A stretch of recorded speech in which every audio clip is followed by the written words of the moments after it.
the Supreme Court, may dalawa po kasi pwedeng daanan, di ba? Yung isa, di ba, yung ICC, in-invoke niya yung pagiging member din ng Interpol. So, nakiusap siya sa Interpol, di ba? Tulungan niyo naman kami mag-serve nito. Di ba? At ang isang bansa, tulad ng Pilipinas na membro ng Interpol, may commitment sa Interpol. Di ba? So, ang sinasabi rin ng batas, pag sinerve yung diffusion or yung red notice, di ba?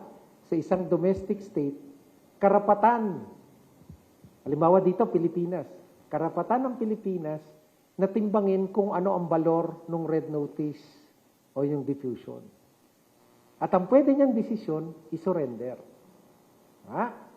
May isa ring paraan. Dito, yung mga kaso laban sa crimes against humanity for murder. Diba? Itong IHL, diba? International Humanitarian Law. RA 9851, diba? Na ang nagdidinig ay ang ICC. Diba?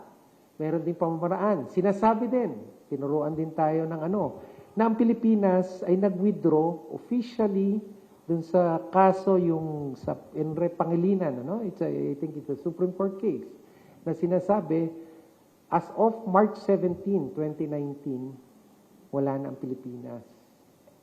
Pero, sa lahat ng aksyon o krimen na ginawa bago mag-March 17, 2019, covered pa rin. At lahat ng incidents na usapin tungkol doon ay nasasaklaw pa rin ng usapin ng ICC. At dalawa ang tulak kasi. Kailangan may inisyong arrest warrant ang ICC at may request ang ICC. At sinasabi ko sa inyo, sa kasalukuyan, may inisyo silang arrest warrant at meron silang request na iserve natin.